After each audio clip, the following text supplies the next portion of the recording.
Kidul berhasil mengungkap kasus pencurian rumah yang sempat viral di media sosial yang dilakukan oleh seorang nenek yang sudah 6 kali masuk penjara.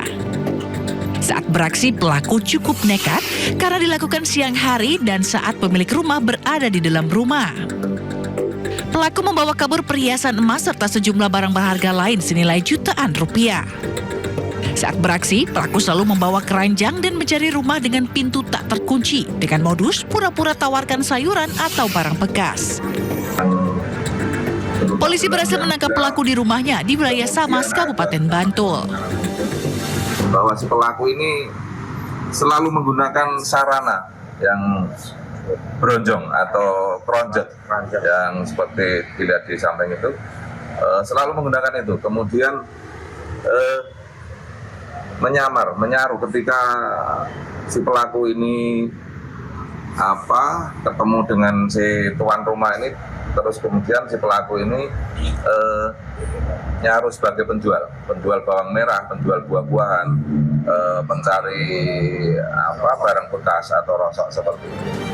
Atas perbuatannya, pelaku diancam hukuman 5 tahun penjara. Polisi juga mengimbau masyarakat agar menyimpan barang di tempat aman dan mengunci pintu rumah. Dari Gunung Kidul, Yogyakarta, Kismaya Wibowo, Ayus melaporkan. Jemaah makin memadati masjid sejak selepas ibadah sholat maghrib guna mempersiapkan diri melakukan ibadah sholat tarawih perdana. Sholat tarawih dimulai sekitar pukul 7:30 malam dan ba'da sholat isya. PP Muhammadiyah sendiri telah menetapkan hari puasa pertama dimulai pada hari Rabu atau hari ini dengan mengacu pada parameter kalender Hijriah Global Tunggal atau KHGT. Metode KHGT merupakan metode baru menggantikan metode wujudul hilal.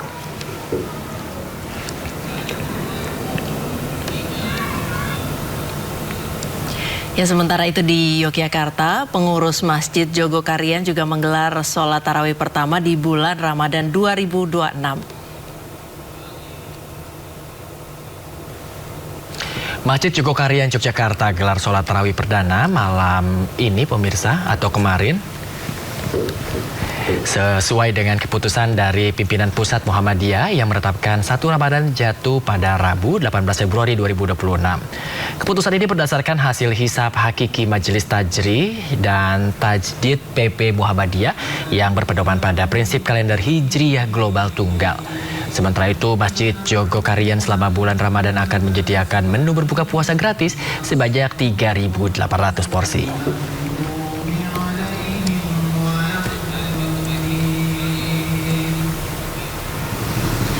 Selain menggelar tarawih perdana, Masjid Jogokarian juga menggelar pasar Ramadan dan memberikan ribuan menu takjil gratis bagi warga. Pihak manajemen Masjid Jogokarian menyediakan 3.800 takjil untuk berbuka puasa gratis. Selama Ramadan, pasar sore Ramadan Kampung Jogokarian digelar melibatkan 350 pedagang. Sebagian besar merupakan warga Kampung Jogokarian.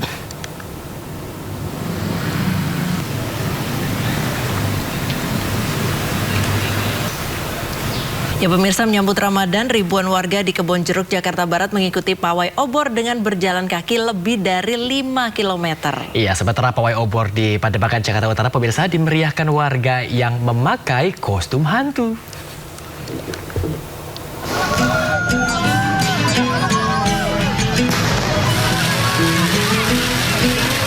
Kembang api dan flare menambah semarak pawai obor yang diikuti warga Pesing Garden, Kedoya, Kebon Jeruk, Jakarta Barat. Dengan berjalan kaki keliling kampung hingga lebih dari 5 km, warga juga bersolawat. Mereka turut membawa spanduk serta obor sebagai simbol menyambut bulan suci Ramadan 1447 Hijriah dengan penuh sukacita. Warga berharap dapat beribadah lebih khusyuk serta aman di bulan Ramadan tahun ini. Warganya itu kurang lebih tadi hampir 1000-an kali ya. Jadi antusias masyarakat juga yang ada di lingkungan sini sangat menyambut bulan suci ini. Semoga menjadi lebih baik, nggak ada masalah buat ngejalanin ibadah Ramadannya gitu. Tadi senang ya? Iya, senang banget. Jalan apa gimana? Iya, jalan dari sini ke Pesing, terus muter lagi lewat jalan panjang, terus ke sini lagi.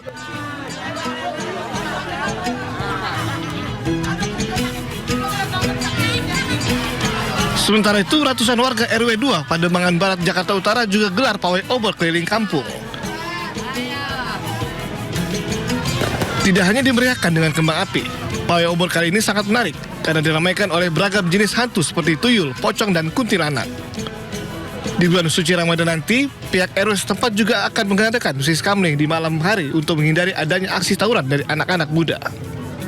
Dari Jakarta, Rizky Falufi dan Miftahul Gani, iNews melaporkan. Senen Jakarta Pusat, harga sembako sudah naik dari 1 pekan lalu. Waduh, daging sapi dan cabai rawit merah jadi komoditas dengan kenaikan harga tertinggi. Daging sapi menjadi salah satu komoditas yang paling signifikan mengalami kenaikan. Kini harganya naik hingga sekitar Rp140.000 per kilonya. Tidak hanya daging sapi, cabai rawit merah juga mengalami lonjakan harga. Di tingkat pedagang, harga cabai rawit merah yang biasa dibuat bumbu dan sambal naik menjadi Rp120.000 per kilogram. Nah, menurut pedagang, kenaikan harga terjadi karena pasokan dari daerah penghasil berkurang. Sementara itu, permintaan di pasar tetap tinggi dan sehingga mendorong harga di tingkat pengecer ikut melambung. Jika pasokan terus bermasalah, dipastikan para ibu rumah tangga ini semakin bingung menyajikan menu sahur dan buka puasa. Pihak terkait harus segera mengatasi hal ini. Atau kalian awet aja ntar sambil jadi kok, gitu aja ya? HP aja.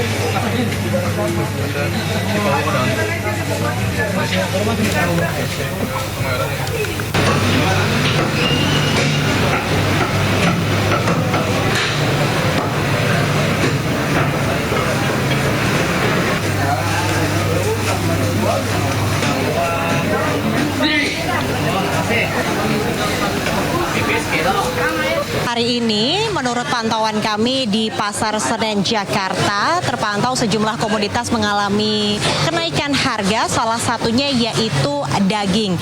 Di mana komoditas daging ini memasuki bulan Ramadan yang biasanya di harga Rp130.000 per kilonya kini menembus angka ada yang menjual Rp140.000 per kilo hingga Rp150.000 per kilo.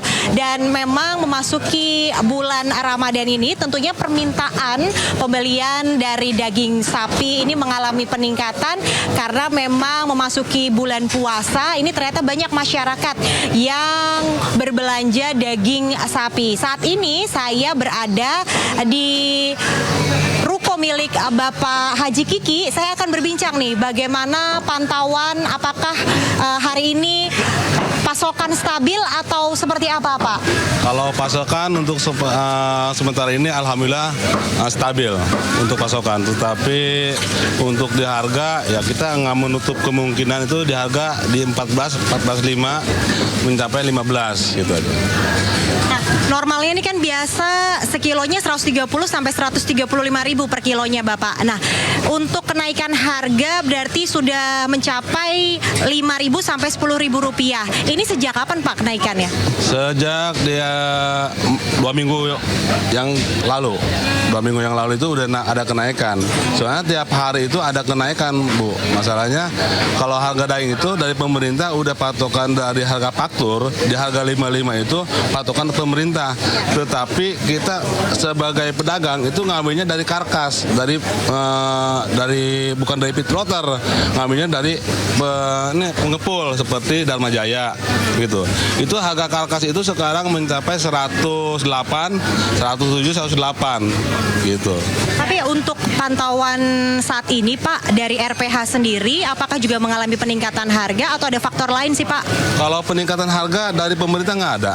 Harga stabil karena mungkin ini waktunya ada di bulan Ramadan, Imlek, menjelang mau Lebaran, Idul Fitri, itu udah pasti ada kenaikan gitu.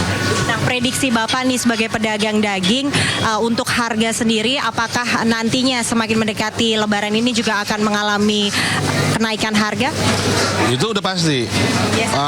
Biasa H-7 itu udah mulai ada kenaikan lagi. harga itu bisa mencapai di 145, 150, 160 kemungkinan ya. Tapi kita sebagai pedagang mudah-mudahan bisa menahan harga di harga 14 atau 14.5. Ada harapan Pak dari pedagang sendiri? Kalau harapan kita sebagai para pedagang untuk para pembesar di pemerintahan, saya minta dan mohon untuk menekan harga semurah mungkin. Karena kita sebagai pedagang nggak menutup kemungkinan kita kasihan pada konsumen seperti warung Padang, catering, yang lainnya. Itu mereka itu harus bisa menjual lebih murah karena mereka udah ada kontrak dengan perusahaan yang lainnya, mungkin seperti itu. Oke, baik, terima kasih Pak Haji Kiki atas waktunya. Itu tadi pemirsa perbincangan saya bersama salah satu pedagang daging yang menuturkan bahwasannya saat ini kenaikan harga mencapai 5 sampai 10 ribu rupiah, dan pedagang juga menuturkan agar pemerintah bisa menstabilkan harga agar tentunya permintaan dari konsumen ini stabil dan juga menjelang Idul Fitri nantinya di H-7 peningkatan harga akan kembali terjadi hingga mencapai Rp160.000. Untuk itu saya kembali kepada Anda di studio.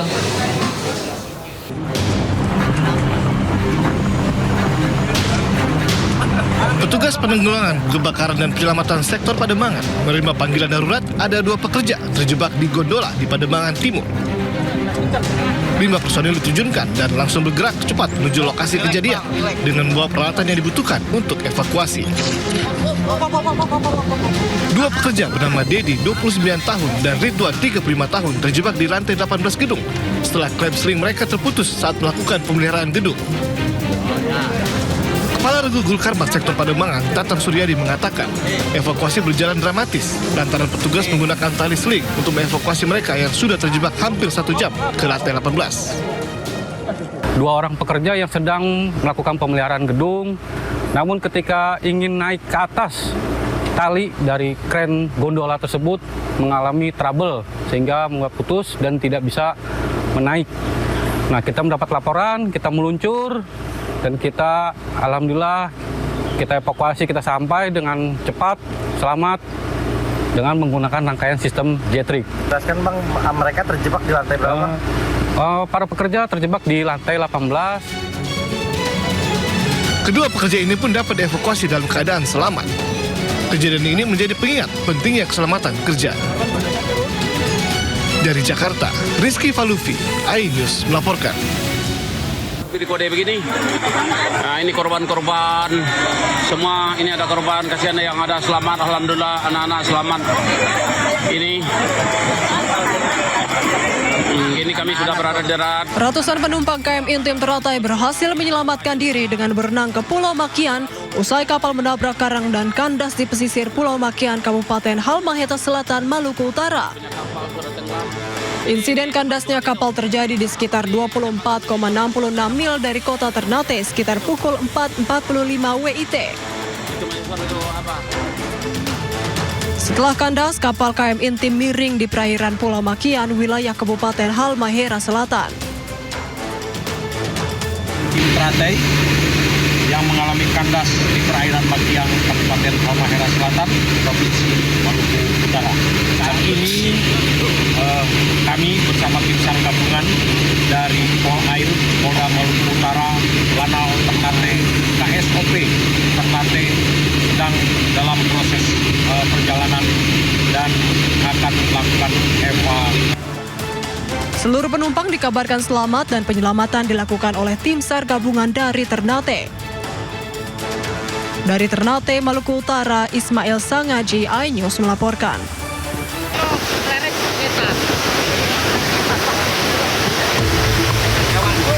Banjir akibat jebolnya tanggul Sungai Tuntang masih merendam ruas jalan Grobogan Semarang di Desa Manggarmas, Kecamatan Godong, Grobogan, Jawa Tengah. Arus banjir deras membuat arus lalu lintas lumpuh total, sehingga sejumlah kendaraan terjebak macet lebih dari 12 jam. Menurut salah seorang sopir kontainer, kejadian ini membuat mereka mengalami kerugian karena terlambat dalam pengiriman barang. Sementara minibus dan sepeda motor diarahkan ke jalur alternatif sehingga dapat melanjutkan perjalanan. Hingga kini tanggul jebol belum diperbaiki dan ketinggian banjir mencapai 40 hingga 50 cm. Dari Grobogan, Jawa Tengah, Rustam Nusantara, Ainis melaporkan. Cuaca ekstrim yang terjadi selama beberapa hari belakangan membuat sejumlah daerah terendam banjir. Tidak hanya rumah warga, jalur kereta api juga terendam banjir dan sulit untuk dilalui.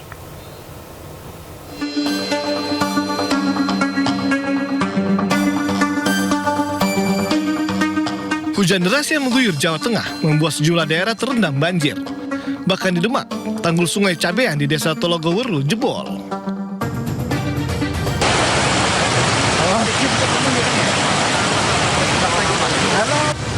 Jebolnya tanggul membuat air mengalir deras ke jalan dan permukiman warga.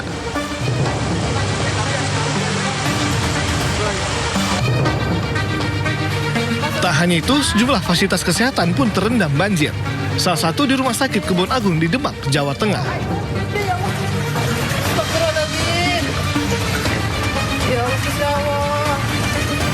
Minta tolong dong ya. Jebolnya tanggul juga membuat seluruh akses jalur utama terendam banjir dengan ketinggian mencapai 40 cm. Akibatnya kemacetan panjang terjadi di beberapa titik, khususnya di jalur Grobogan Solo. Beberapa jalan terpaksa ditutup dan kendaraan dialihkan memutar di arah Likat Utara, Purwodadi, Grobogan, Jawa Tengah. Sementara di Grobogan, Jawa Tengah, tanggul jebol membuat air merendam jalur kereta api Karangjati Gubuk, tepatnya di Desa Papanrejo, terendam banjir. Demi keselamatan penumpang kereta, PT KAI Daup 4 Semarang, Jawa Tengah terpaksa menutup sementara perlintasan kereta api di jembatan 59 km antara stasiun Brumbung dengan Tegowanu. 3 jalur kereta api, yakni kereta api Gumarang Jaya relasi Jakarta-Surabaya, kereta api Jayabaya Jakarta-Malang, dan Harina relasi Bandung-Surabaya sempat mengalami keterlambatan. Setelah dilakukan perbaikan dan juga pengamatan yang detail terhadap kondisi jembatan, sekitar pukul 07.30, jalur kereta api yang sebelumnya dinyatakan tidak aman sudah bisa dilewati kembali oleh perjalanan kereta api dengan kecepatan terbatas.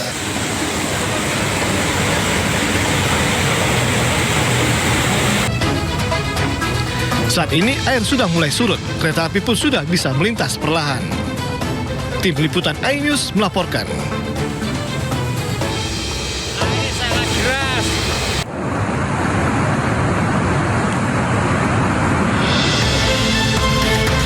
Asap tebal hasil letusan sekunder membumbung di jalur lintas selatan Piket 0 di Desa Sumberwuluh, Kecamatan Candipuro, Lumajang pada Selasa sore. Letusan sekunder terjadi setelah endapan material vulkanik sisa erupsi yang masih panas longsor akibat terkikis banjir lahar di aliran Sungai Leprak atau tepatnya di bawah jembatan Besuk Kobokan. Besarnya letusan mengakibatkan kolom asap tebal sempat menutup jembatan Besuk Kobokan atau Geladak Perak hingga membuat pengendara motor berhenti. Yang tadi cukup besar karena longsoran sekunder itu sempat sampai naik sampai ke jembatan sana tadi. Sehingga kita sebagai pengendara motor berhenti dulu. Takut karena ini kan kata warga sekitar panas ya. Dari data pos pengamatan Gunung Api Semeru, getaran banjir lahar terekam seismograf dengan amplitudo maksimal 30 mm. Petugas mengimbau warga yang berada di bantaran sungai dan pengguna jembatan Besuk Kobokan atau Geladak Perak untuk berhati-hati. Lumayan besar, jadi untuk yang ada di bantaran sungai ataupun dekat dengan aliran ini diharapkan untuk hati-hati.